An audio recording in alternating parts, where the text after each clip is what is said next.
So recently, I was on a podcast and the host asked me, why is it that I create and publish so much content for free? And today again, I was on a call with a potential client and we were talking about meaningful publication, one of the 12 practices of strategic narrative, the MetaHelm methodology.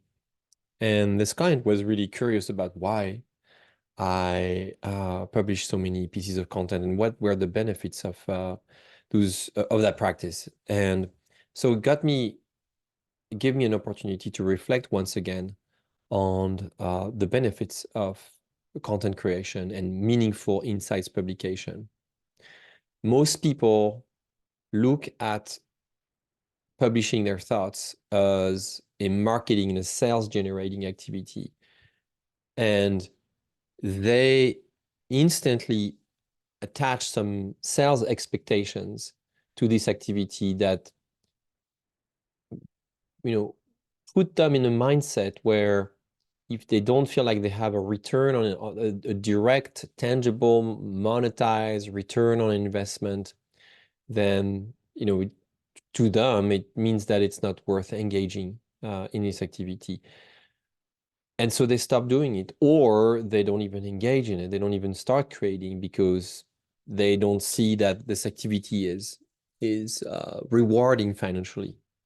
And that's too bad because the financial reward, in my view, in my experience, is just one of the many outcomes of meaningful publications.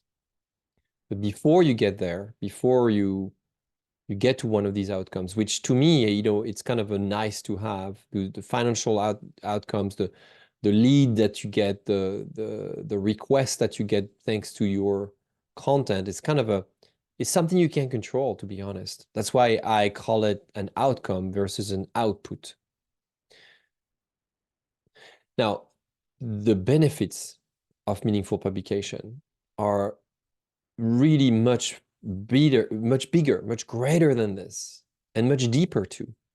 If you look at creating pieces of content that vehicle your insights out there, there's really two facets to it. We just discussed the outward facing facet, the communication. It also creates a good image, trust, credibility, and so on. And on the outside, I really see this as as a service that you provide to your community. It is giving back to your community. It is also an activity from the outside perspective that should help you create an impact on humanity that you care about.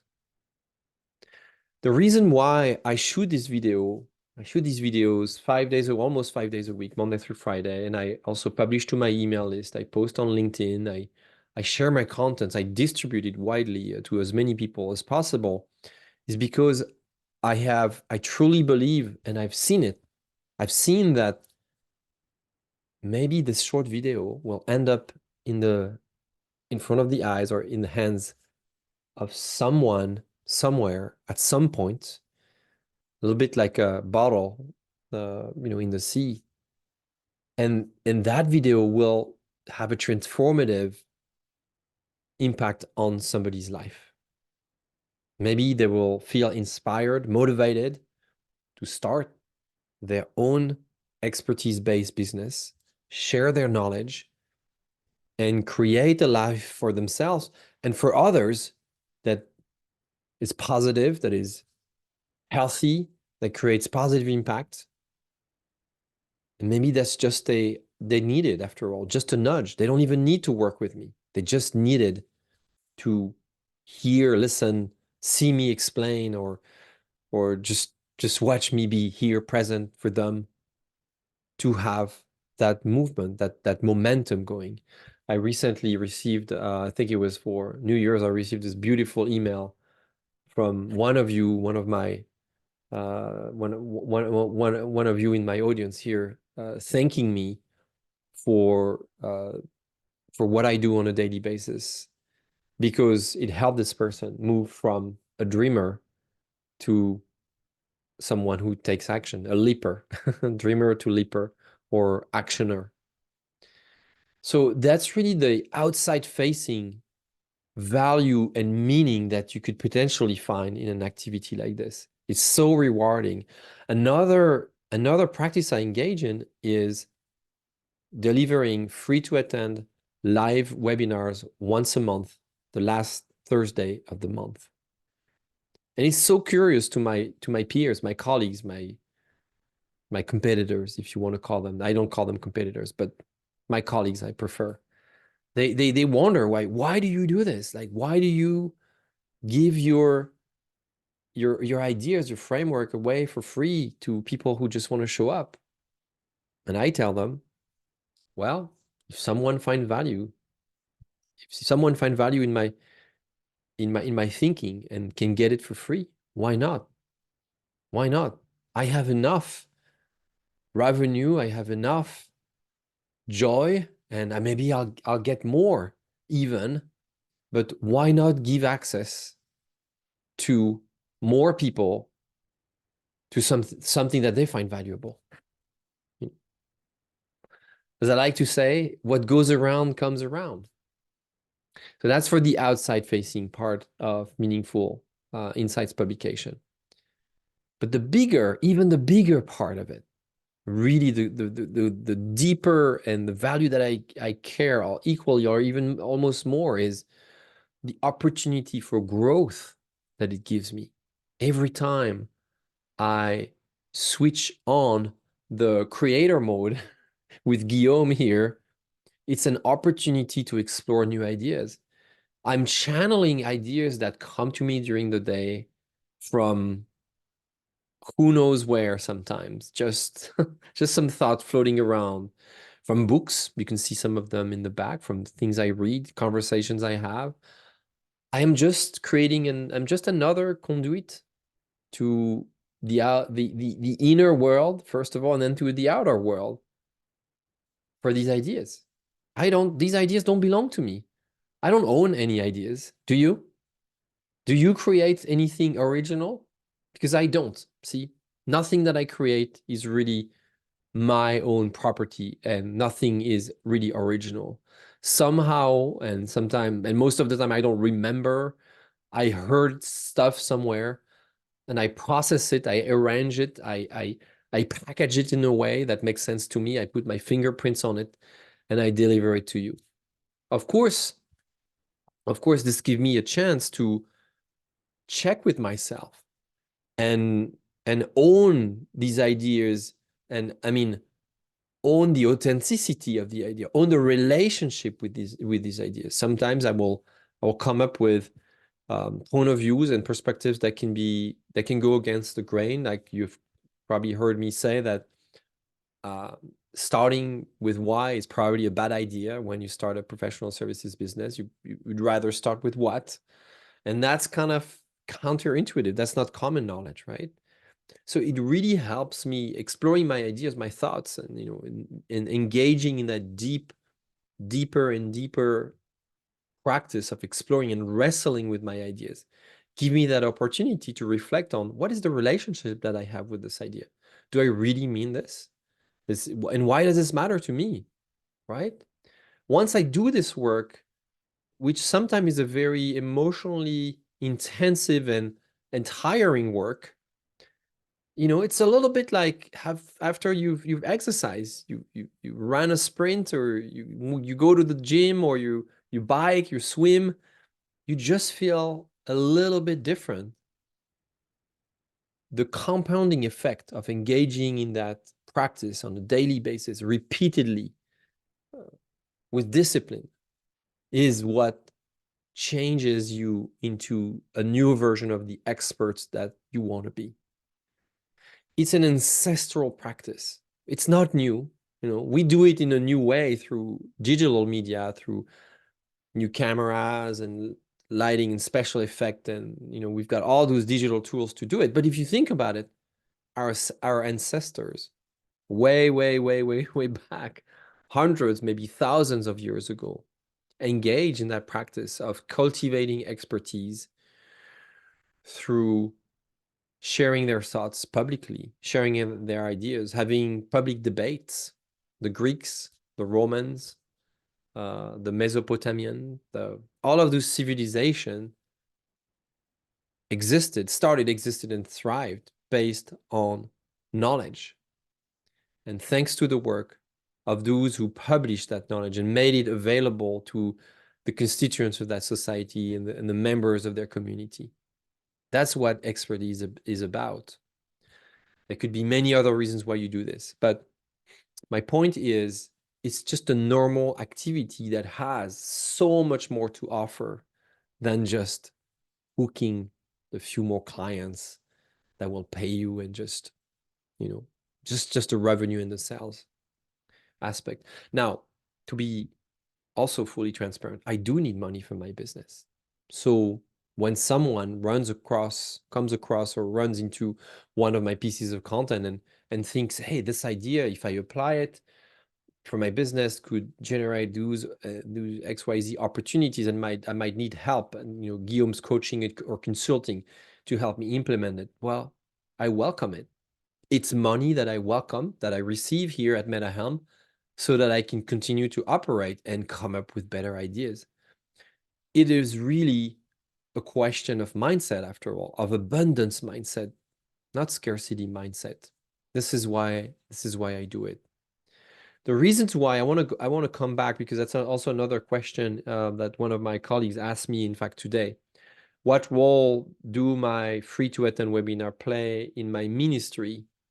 So just to give you some context, if you haven't attended one. So every Thursday, like I said before, I offer a 60-minute webinar. It's a free live workshop. It's a workshop. It's not a sales webinar. I'm not here to demonstrate why people should buy this and this and this product. If they are interested at the end of the workshop, I do it. But I primarily focus on demonstrating the value that I could offer to someone and giving this value and inviting people and engaging with that content and those ideas through a live experience. I do it because, first of all, it just keeps me committed to this discipline. It keeps me committed to this practice also. I commit to do it because this is my way to meet new people. This is my way to see the impact that I could potentially have. And I'm always amazed to read the comments when people sign up for these events. And I ask, in the sign up sheet, like, what made you want to sign up? Many of them don't say anything, but some people say, well, you explain things in a way that really matters to me. You help me stay on track. Your words are healing. They give me confidence. They give me the courage to move forward. They inspire me to take the risk that I probably wouldn't have taken if I didn't attend one of your workshops. And what's interesting is, many times, what led people to see this, the impact that they had, was completely out of my mirrors, my window. I don't pay attention to this. I just do what I want to, I'm focused on the output, and the output is a 60-minute experience where I try to give meaningful ideas, meaningful tools and resources and frameworks. And then what resonates or not with people is kind of a, it's a wheel of fortune or a crapshoot, or it's random sometimes. I don't know what exactly will resonate with people. I have some guesses, but I don't know exactly for sure. So that's the role that these events play in my ministry, is that it is something that helps me grow. It is something that brings together a community that helps others grow, and that ultimately create more opportunities for people that will help them to find the resources within themselves, and such as courage, such as risk-taking or creativity, to put something together that can feed their soul, feed their family, feed themselves, and that creates even more positivity around me. And that's what makes me excited. That's what I really care about. I care about businesses that are created based on values such as creativity, authenticity, and humanity. I really, really, really care about this, having more human business where we don't see people just clocking in and clocking out just because they have to, just for a paycheck, but something that is uplifting for themselves, for those that helps them, something that give them access to their, to their higher potential. That's what I care about. And I truly believe that you can do that. You can do that through creating a firm based on knowledge, a business based on knowledge, on creativity, on research. Your ingenuity matters. Your ingenuity matters more than you think, because sometimes it may not solve a direct problem that you're working on, but it may solve an adjacent problem that a lot of people were trying to solve and that you solved on accident. Your business matters and you matter as a leader of this business because it creates opportunities for others around you. It creates a world where there is more possibilities, and a world with more possibilities is a happier world, a more joyful world, a more human world. All right. I hope this inspired you to engage more into meaningful content publication and more meaningful insights publication. I look forward to seeing you find the way to tap into your inner resources, your creativity, your creative energy, your inner motivation to keep going and worry less about what the outside, is sending you as feedback. Worry less about the likes and the comments and the numbers of followers. I will post this video on YouTube, and as of today, February 12th, I think I have 171 followers, which is, in the context of YouTube, ridiculously small. But I know, because I've seen it, that one video can really, really have an impactful, profound, and lasting change on some people. So I hope this is you. I hope you dare to follow your heart, to follow where life wants to take you, your inspiration, and that you engage in that creative activity. Good luck. And as always, I love your comments, love your questions, and I'll see you in the next video. Thank you so much.